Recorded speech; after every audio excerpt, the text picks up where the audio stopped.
I am talking to Anita Pandolfe Ruchman. We've spoken a few times before. Good morning, Anita. How are you? Fine, thank you. Good morning, Heather. Hi. Anita is a psychiatric nurse practitioner, and we have been talking about mental health during the pandemic in this time of people staying home alone, their routines being so disrupted. So Anita, we were talking the last time about balance. Could you go into that a little bit more? Sure. So I think last time we talked about sleep, we talked about nourishment. Something that factors into balance too, I think, is those factors involve self-care.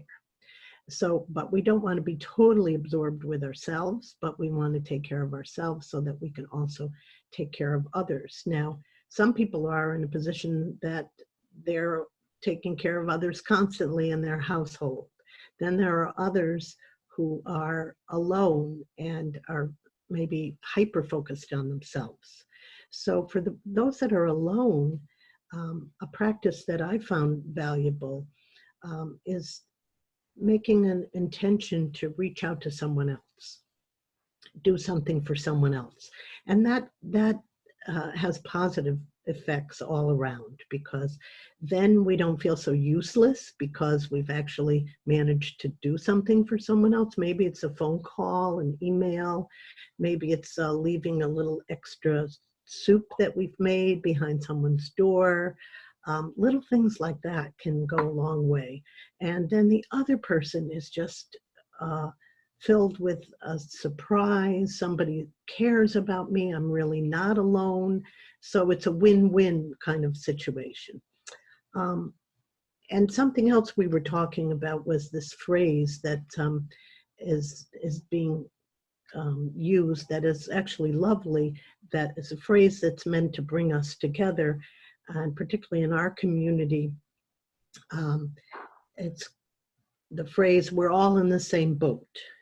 And so we're all, or another way that people are saying that we're all in this together.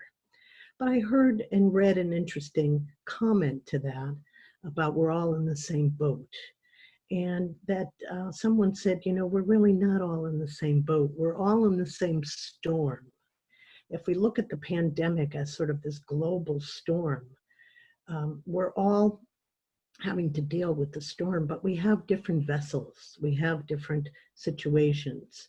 We have different vehicles. Some might be equivalent to an ocean liner, you know, a corporate executives or whatever.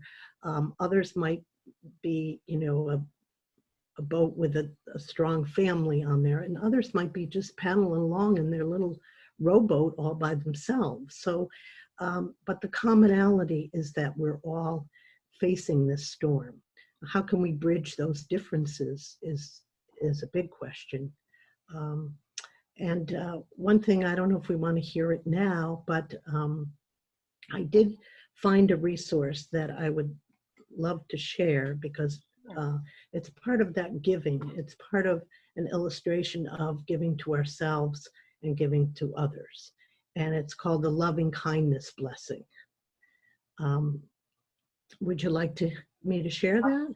Yeah, I would love to hear it. I think, you know, a couple of ways that this can be helpful is that it's not a particularly religious, it surpasses any kind of religious belief or orthodoxy, or it's not really a religious prayer. It's kind of a humanitarian blessing, you might say, where we bless ourselves and we bless other people. So when we're feeling helpless, as I've said, knowing that we can do something, one thing we can do is send blessings.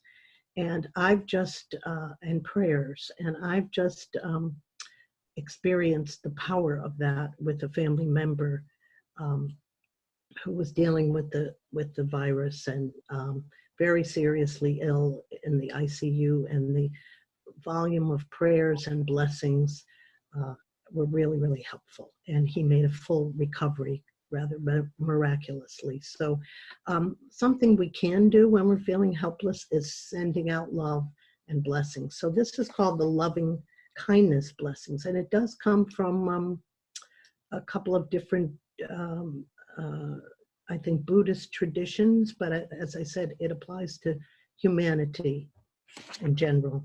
And so what we wish for ourselves, we wish for others. May you be at peace. May your heart remain open.